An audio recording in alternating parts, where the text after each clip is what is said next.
What's up, everybody? Welcome back to our channel. I want to say thanks to everybody. We got 57 views. It doesn't sound like a lot, but for us it is. It's our, other than my guitar video, it's our most viewed video. So thanks. So we're gonna listen to Sum 41 Chuck. I just forgot. Totally forgot it was my turn. So yeah, this was one of my favorite albums growing up. And when it first came out, I hated it because I was listening to, you know, their other two albums before this were more, I guess, pop punk. Right. And I was like, well, this isn't fucking Fat Lip. Well, and that's what, You that's kind of interesting, too, you bring that up, because I remember when you were getting into Sum 41 back then and everything, they had that reputation, or, that false reputation of being like a pop punk band and all that, so. Yeah. Well, I mean, they did it kind of backwards from most other bands. So, like, a lot of bands, they get, popular and then sell out, and then they do what the record labels want them to do. Right. These guys did what was popular when they started so they could get a record label, and then they kind of did whatever they wanted after that. This came out October 12th, 2004. Wow. And this was the last one to feature Dave on guitar and lead guitar. Until he came back later, but they had two albums without him. Two? Yeah, in two albums without him. Yeah, Dave was the shit. I remember way back then, sitting here going, man, this guy, I'm very surprised he's in a band like this, because, Yeah. I mean, I hate to put it this way, but he was kind of too talented to be playing the kind of music they were playing. I said it when I came in today, the actual album itself is kind of cool looking. You don't see odd-colored albums too often, especially one that color. Well, I was a little bummed when I got it, because when I ordered it, it was supposed to be like aqua blue. Oh, On the pictures, and I was actually kind of pleased when I got it. I was like, that's fucking cool. it is cool. I mean, they're very creative with the way they make albums nowadays. Instead of just being standard black or like a picture disc or something. Yep. It's like they mold it with like odd colors, and then this one they have a swirl in it. It looks like the red everywhere. So, but yeah, what I was gonna say, what's cool about these guys is, ever since they started, they weren't just a pop punk band. They weren't just a metal band. They weren't just, they mixed like thrash metal and speed metal and fucking Beastie Boys like rap kind of sound and pop punk, and they took all these influences and inspirations from everywhere, and they made it into their own style, and they kind of just kept that going throughout their whole career. This is probably their only album that's predominantly metal. oh yeah, Well, other than, I don't know, I guess 13 Voices kind of is too.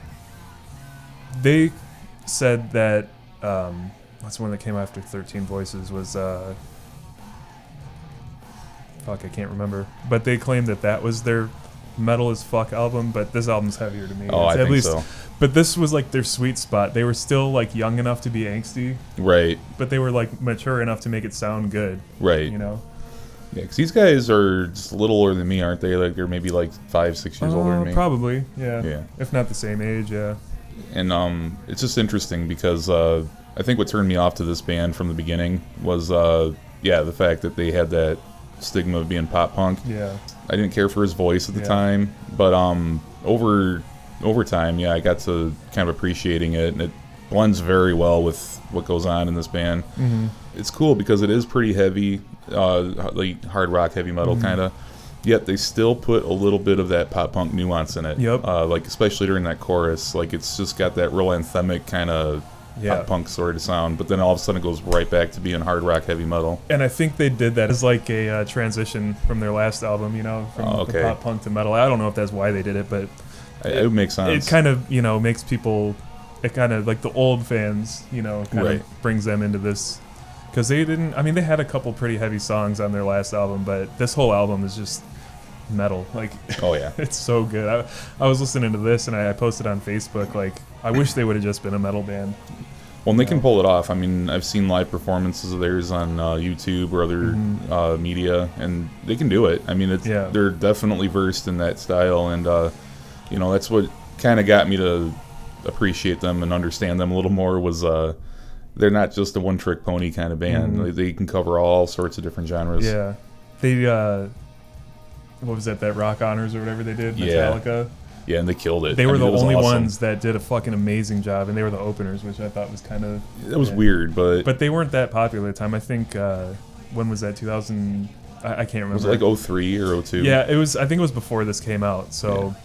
Yeah, but They fucking killed it. They just did a whole just a medley of Metallica songs. Which one did these guys do? Master? They did a medley. They did Master of Puppets. They did Enter Sandman. They did fuck, I can't remember. I think they did Battery. Okay. Oh yeah. Because I remember like they almost got Battery like perfect note for note. I mean, it was awesome. And Dave is just a fucking beast. It's like he could just replace Kirk Hammett. And they wouldn't even know the difference. Like I said, I mean, when I first heard them, because I remember when you first got the first album you got of theirs, I was just like, what the hell is this? And I just didn't really take it seriously. Yeah, I was just like, eh. Does this look infected? Yeah. That album's fucking amazing too.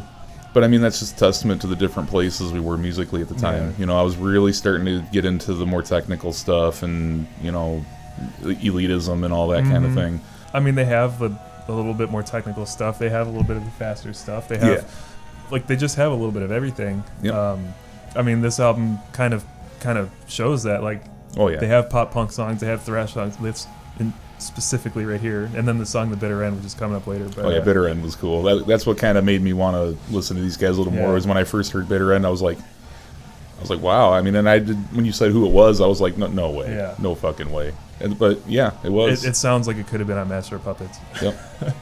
But I know a lot of metalheads aren't gonna like Sum 41. At least listen to this album. I think so. I'm not saying listen to it so you can get into Sum 41. Listen to it for a metal album. Yeah. It's just a good album. Well, to be fair, this is a good gateway band to get into metal or pop punk or punk. Or they even kind of have a little bit of new metal influence. Yeah. They came out in what, I think it was 99 or late 90s, early 2000s. Yeah, it was like real late 90s.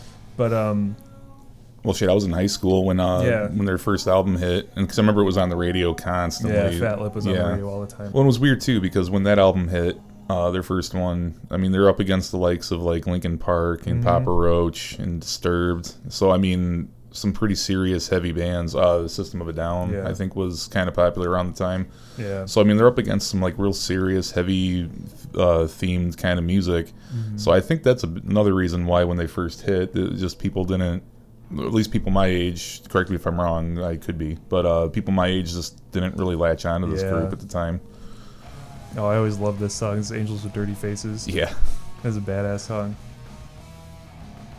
I love their tone on this album. Like, it's very balanced. It's really, it's just a nice thick guitar tone. Yeah. And Dave is just a fucking monster. Like, he's just such a good guitarist. Well, Dave was playing on PRS at the time, right? Yeah. And then, I don't know, I think Derek was still using Les Pauls at the time. Okay. Or maybe it was, I don't know if it was this album or Underclass Hero, he started using Fender. Okay. But, because I know he plays a Tele now. He's got a signature Tele, it's his 72 Deluxe.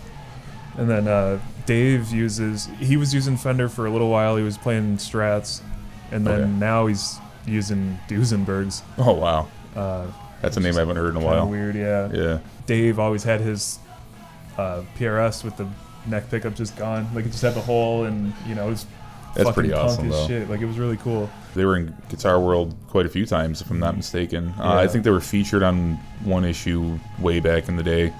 But yeah, I would see them in there constantly. It seems weird on that magazine at that time, like in the early 2000s, because there was so much kind of stuff out there.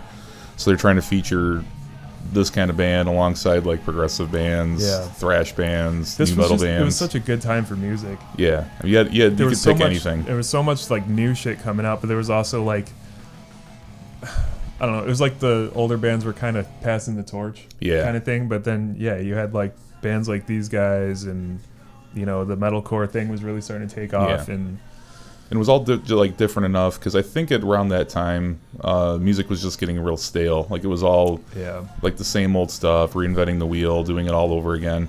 And then some of these guys, like I think starting around this time with Sum 41 and a few others, it was just different enough to where it kind of got people excited about music again. Yeah. Specifically, I would say metalcore. I mean, if you want my opinion, I think metalcore single-handedly saved heavy metal music. Because if it wasn't for that, I don't think we'd be talking as highly about heavy metal anymore. Well, what's funny is you can kind of credit bands like Blink-182 and maybe these guys for the metalcore movement, because a lot of them, they have influence in punk rock and pop punk and I will say though, like like this particular song too, I kind of see what you were saying. Like they have like their mid-tempo songs, they have their slower songs.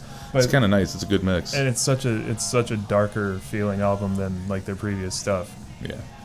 Which is, I mean, this was, you know, the emo era was really kind of getting big too, so they kind of fell into that a little bit, but they kept it metal too. Right. So it's like really emotional, you know, vocals and lyrics, and like this song specifically. And well, and speaking of that, I mean, it's just Derek's sense of melody as a singer. I mean, it's unparalleled. I mean, it's he really knows how to get the emotion across. He really knows how to get the message. Yeah, I was kind of bummed to find out that he wasn't going to be Linkin Park's singer. Yeah, because I think that would have been awesome. Because I called that right when they did Linkin Park did like a tribute concert right after Chester died, and he went up and sang The Catalyst. It was one of their later songs. Oh, okay. Here we go. Yeah, this song's the shit. And he doesn't sound exactly like or even close to Chester, but he captured the same energy. Right. And I think his voice is close enough, and especially now, his voice has got so much better. Oh yeah. Since he quit drinking. Yeah, this song's fucking awesome. This is the bitter end. And and then they were both making announcements at the same time, but it ended up being two completely different things. And I was kind of bummed, but I called it. I was like, he's going to be their next singer. I just know it. And I wish it would have happened, because I really think he would have fit in pretty good with that group. I don't know. I guess some bands just want to keep going, you know, and if they still got something to say. Yeah. I don't know. But bands like that, like, I don't know, the band died after that. You know, I hate to be like that person that says that, but I mean, Metallica, they kind of did die with Cliff Burton. And the same thing, I was thinking the same thing earlier today with Sevenfold when the Rev died, because I didn't even think about, like, he was a huge writing force behind that band. And yeah, he was. After he died, that band died. Oh yeah. Period. Like they were not the same after that at all. Their music steadily went downhill. And oh yeah. Man, the solo is so good. Yeah, Dave's the shit. Dave Baksh is just such a weird name. Yep. Or Brown Sound. Brown Sound. Yeah. And then he's done. He had a project after this. It was called Brown Brigade or something like that. Oh, I can't remember, but it was just a cover band. Yeah. And he just did like metal songs. Yeah, it's so good. That breakdown. It's straight up fucking Battery. Like, yeah. Oh yeah. That's what's cool about it. I mean, you know exactly on this song what their influence was, and oh, that's what I was gonna say before. It's funny in like Fat Lip, they say Maiden and Priest were the guys that we praised. Oh yeah. But then when you listen to that album and you're like, where? Like, yeah, right. What do you mean? This isn't. It doesn't sound anything like it. And then they put out this, and I'm like, all right. Yeah. It doesn't sound like Maiden and Priest, but like just the essence of just 80s metal. Right. And these guys, they got some pretty decent riffs in their own right too. Oh yeah. Now, I don't know back then who wrote them all. I assume Derek. I would guess. I mean, him being rhythm and all, but I don't know. I wouldn't be surprised if Dave did some too, because I mean, like especially Bitter End. I mean, I bet you that he was the one that came up with that. I bet Dave wrote most of this album. No, I'm not. I wouldn't be surprised in the least.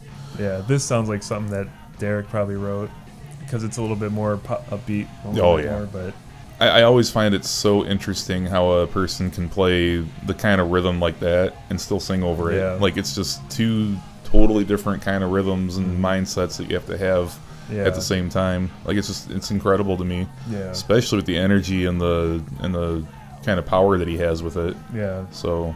Yeah, they're fucking awesome live too. Me and Ashley saw them twice in 1 year, and they sound almost exactly like the record. I mean, his voice obviously wavers a little bit, but he's not live. He's not like the fucking most amazing singer out there, but you don't have to be, man. No. Like that's the punk rock attitude. Like, it doesn't have to be perfect. She can go up there and just shout the entire time, and it's awesome because as long as you put the energy in. Yeah, I was just gonna say that. Yeah, the energy was there, and it sounded fucking great. And they were they headlined Warped Tour that year, and that was the last year of Warped Tour. That's cool. You know, and then I think after that, there was a few months after that, yeah, we went and saw them at House of Blues in Chicago. It was crazy. That was a good show, though. And then, then we ended up getting lost in downtown Chicago all night. We couldn't find the car. That's a terrible place to be lost at. Yeah, and it was middle of October, and it was freezing. This album definitely has like its more emo sounding songs too. Like This Is One, Pieces. That was a huge one. When that came out, that song was so fucking popular. I think that has like 3 times as many plays as any other song on this album on YouTube. Jeez. has like 150 million plays or something like that. But it was just like a fucking emo kid anthem. Well, yeah. And the okay, I can see and that. the not this one, but Pieces. And then I remember the music video was just like Derek. So he's always been known for having his spiky, like big blonde hair, but in this era he had like his emo black hair just like combed down, and it just didn't look good at all. And then his fucking lips, because he's got, and he's just like all depressed, like walking around in like a subway and shit.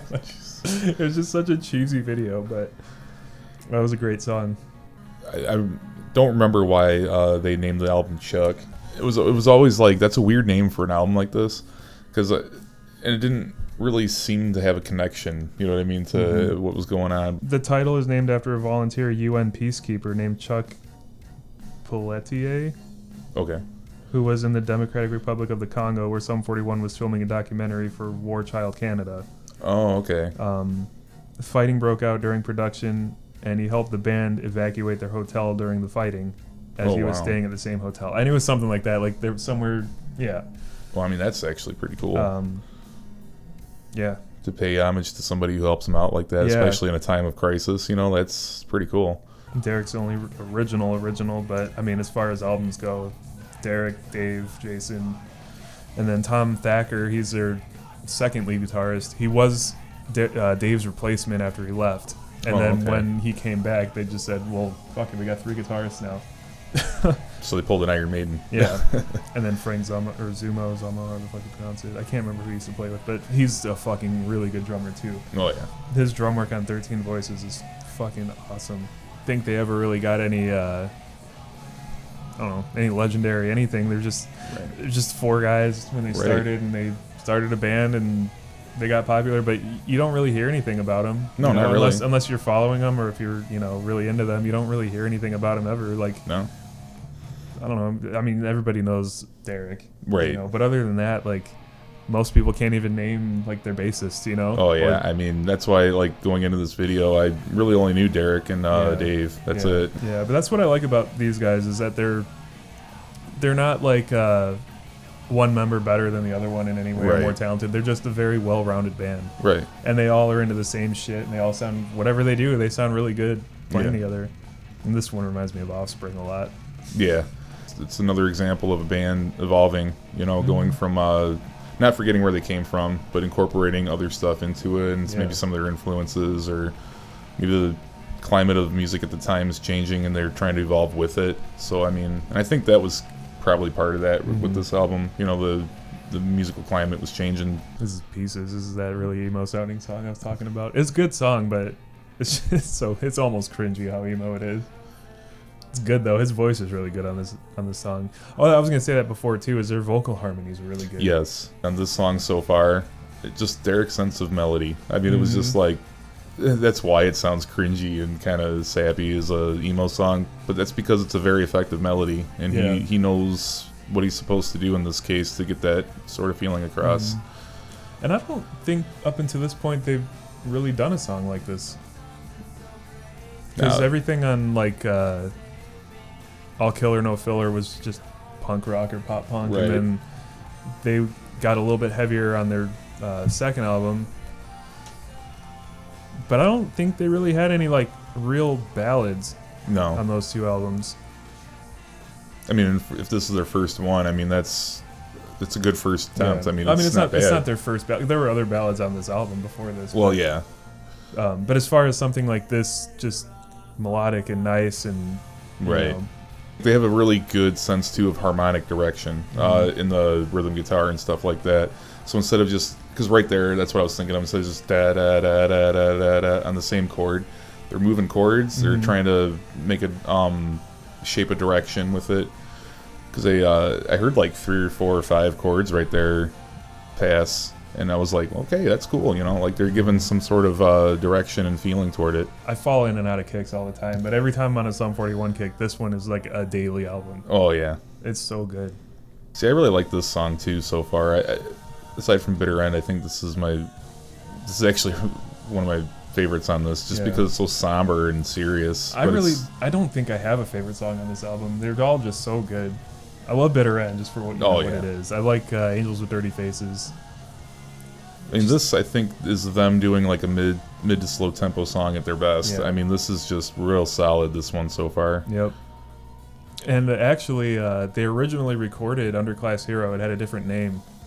The song Underclass Hero was originally recorded for this album. Oh wow! And it was, I think it was tuned down a little bit, so it was even darker. I mean, it's not a dark song at all because it was a pretty pop punk sounding song. It's like an anthem, you know, like a pop punk anthem. But I know some bands do that. Like they'll have leftover songs from other sessions, and it's just it works in the next session. I mean, it's really interesting to see that. Where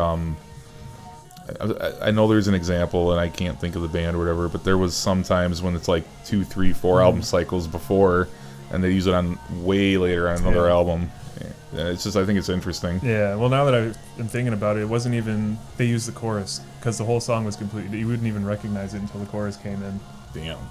It was a total, like, almost thrash metal song. It was cool. It's hard to put my finger on it, but it's just something that only Canadian singers do. Like, I think it's the way they enunciate certain words, or like they're kind of Midwestern too. Like what part of Canada are these guys from? Do you know? I think they're from Ontario. Ontario? Yeah. This song is a shit too. This is one of my favorites. I mean, by no means am I saying Canadian singers are the best. I'm just saying, like, there's just like a certain uniqueness to what they sound like. I mean, it's to me, I always like listening to it because it just blends so good with the rest of the band. Oh, okay. So yeah, this was the original last song, and then Newt's was the bonus track. Oh, okay. I love the outro to this song,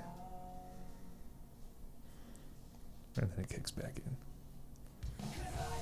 They did that a lot too. Yeah, where they did. It would get real low, and then they would just and then kick back in. I love it when bands use dynamic as a artistic tool too, because I mean, nowadays they do, but it's not to the same degree as it was once done. This is going to be controversial because I forgot about this song. So the heaviest thing on the entire planet is the breakdown of domination, and every metalhead knows that. The breakdown in this song is pretty fucking close, and I'm going to say it's up there. Because I haven't heard this in a long time, so I'm going to have to wait until I get there. But when you hear it, it's up there. And yeah, somebody's going to say you're a fucking idiot. I don't care. This is the shit. I mean, for these guys, it's fucking heavy breakdown. And like, when we saw them live, they never play this song, at least not as far as when I saw them. They always played the breakdown. Oh, wow. And it was just this huge fucking circle pit. Wow. And a circle pit at a pop punk concert is, you don't hear about that. No, that usually don't happen. I mean, that's reserved for like thrash and death metal. It's right here. And then his fucking guitar solo is just insane. Just wait. Oh. Oh, dude, it's such a badass breakdown. Dude, that is cool. And it works with the song. I mean, that's what gets me. Because, like, when you were saying that, I'm like, they're going to put a crazy-ass breakdown in this song? Yeah. It works. Like, it's unbelievable. Yeah. I mean, it sounds like Metallica, but... Well, still. It turns from what it was in the beginning, in the outro and the ending, it's just a fucking thrash metal song. Well, that's what I'm saying. Like, I'm sitting here listening to it, and I'm like, okay, this is a pretty nice, you know, mid-tempo, somber song, whatever, and all of a sudden, boom. His guitar solo is fucking... Kirk Hammett is fucking... Wow.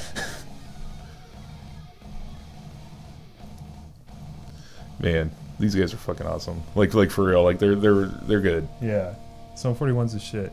And people make fun of me where I was trying out, like not trying out for bands, but I remember trying to get a band together, and I was talking to this one kid. I can't remember what his name was, but he was making fun of me or laughing or whatever because I said that Sum 41's one of my influences, and he was like, "But you're a metal guitarist." I was like, "Have you ever fucking listened to Sum 41?" Exactly. Like, other than Fat Lip and the Hell Song, and even the Hell Song, like, that wasn't like their heaviest song, but I mean, it had a pretty sick fucking solo in it. Yeah, it did. And like, I don't know, I kind of feel like I took a lot of influence from Dave. Oh yeah, because he I can hear a lot of Dave in your like lead playing and stuff like that. So yeah, I can definitely agree there. I mean, he sounds a lot like Kirk Hammett, which, you know, right. I don't know. Kirk Hammett's not necessarily one of my big influences, but Metallica definitely is. Right. So well, and I would say too. I mean, people give Kirk Hammett a lot of shit, and they go, "Oh, he's not that talented, or whatever." But I think he is the bar at which is set for lead guitar playing. Like, I think if you can do around like he's the one. Like, if you can play as good as Kirk Hammett, then you might be somewhat successful in your band. I mean, Kirk Hammett, it's not like he's a bad guitarist or anything like that. And just, he was the original, not even, actually, because he was in fucking Exodus, which they were one of the original thrash metal bands. Yep. Kind of how the whole scene started was, it was the whole underground thing. Oh, okay. They were making mixtapes, like bootleg mixtapes, and like they were mailing them around the world or around the country to each other, and so I thought it was really cool how the thrash metal scene got started. But anyway, so Kirk Hammett, I would say, is one of the original like thrash metal. I would say so. American thrash metal guitarists. So you got to give him credit for that. Right. As far as like a lead guitarist, I don't know. I mean, he maybe reinvented the wheel around the time, but there's been so many better lead guitarist for metal since I think so. But I mean, that's and what even I'm around saying. that time, because I think Dave Mustaine's a better guitarist. This is the last song, so let's wrap it up. So yeah, Sum 41, Chuck. I mean, you don't have to be a fan of Sum 41 to be a fan of this album, right? Because this is probably the least Sum 41 sounding album, other than Screaming Bloody Murder. But yeah, definitely check it out. We kind of cut the shit out of these videos, so you can't listen to the whole fucking album anyway. But, yeah, definitely check it out. Because I think this is the album that changed your mind about that. It was, absolutely. Because like I said earlier, I wrote these guys off as just another one of those pop punk bands, right along lines of Blink-182, Green Day, Offspring, that kind of thing. But then when I heard this album, I was like, okay, well, wait a minute, there's something here. So, and then listened to the rest of their catalog, and I was like, actually, even then, their earlier stuff before this, I was like, it's pretty good. There's something here. It's different. Yeah. Especially for, like I said, when they came out, there wasn't really anything like them because they mixed so much shit. They were mixed between, like, pop punk and metal and Beastie Boys. Right. It's just a great metal record. It's not 100% metal, but for the fucking most part, it is. Yeah. And I mean, if you like metal, you might like it. I mean, there's a lot of people that don't like his voice, but fuck it, just listen to it. So yeah. All right, what else do we got going on? My album is, people have been asking, because I've kind of been saying it'll be done soon. Finished being recorded, except for one solo. Yep. Which is being recorded today. So after that, I'm going to start, just editing it all. It's, I'd say, probably 80% of the way there. Nice. Already. So just got to tighten it up a little bit and then, re-EQ a few things. So I should be on track for my goal was to have it out by the end of the month. So it should be out maybe a couple weeks. Yeah, I mean, I'm really looking forward to hearing the whole thing. I mean, I've heard the whole thing anyway, but I mean, to hear it in its finished state, I'm pretty excited to hear it. Like I told you guys in the last video, I have songs from like way back, like probably about as old as this album was, and I'm just re-recording a lot of them, and I'm going to put them all together, get them out there and released so you guys can hear them. I'm like 90% the way done with one of them, and I still got like another 7 or so to go. Yeah. So, but I'm going to really take my time on it because I want to do it really good and get it mixed very well and everything like that. Yeah, I mean, when you hear mine, like it's, I don't know, to me it sounds bigger than it is, but most of the songs are only pretty basic. They're like 2, 3, maybe 4 guitar tracks. Damn. That's it. I think the one song that I put the most into, I think it had like 16 tracks total, but if I did drums separately, then it would be more, but my drums are all one track. Right. Other than that, like my mixes are pretty basic, just 2, maybe 3 guitar tracks and bass and drums. Yeah, I mean, like there's a few that I'm going to do that are going to be like that too, but at the same time, this one in particular, just I got layer happy, and I was just like, well, I want to put some leads over it, and I was like, wait a minute, now that the leads are on it, I kind of want to double the rhythm. Well, you've been hyping it up for a while, so I wouldn't take too much time on it. No. Well, I mean, the rest of them will go a lot smoother, I'm sure, because a lot of them are more recent. So, do you have like a projected date? I'm going to say by the end of the year. Sometime the end of this year? Yeah. That's pretty ambitious. Yeah. Only got like a month and a half. Yeah, because I mean, about 2 months. I really don't see it taking too much longer. Get it done by the end of the year. So he's got 2 months. He's got 2 months to record all his songs, mix them, master them, make drums. Yeah. Figure out what he wants to do with all of them. 2 months. You heard it. Well, and like I said, I mean, everything's already written, so the hard part's done. It's just a matter of putting it down. And then bring him over to my house and be like, what did I do wrong? And then I have to fix them. Right. Well, and that's what's happening today. I'm just kidding. But I have an album for next week. I don't know if either of us are that versed with this group at all, but I kind of wanted to do Opeth, Blackwater Park. Sweet. Cool. So I was listening to it with Casey at work the other night. Opeth is the shit. And I was like, well, I kind of want to do this one because he said it's like their most angry album. It's their most popular, I think. Cool, yeah. I'd be excited to hear that one. If you can find the record, that'd be cool. Yeah, I'm going to see if I can look around for it. And I'll get it ordered up. Hopefully I can get it pretty quick. Some of them are just hard to find. Like, they only do pressings every so often. Sometimes, like, I'm having a really hard time. I've been looking for The Sin in the Sentence on vinyl, and they're out there, but they're like $100, and I'm not, because they don't press them anymore. Fuck that. And I'm like, I'm not spending $100 on a record. No way. Yeah, so cool. We'll listen to Opeth next week. And then Tim will for sure have his album done by the end of the year. He's not going like to. I said, I'm gonna push for it, but I don't know if it's gonna happen. I think it's more likely early next year. Yeah. We'll see. But yeah, I'm gonna probably have mine out within the next couple weeks, so look out for that. And I guess that's it. Yep. So we'll see you guys next week.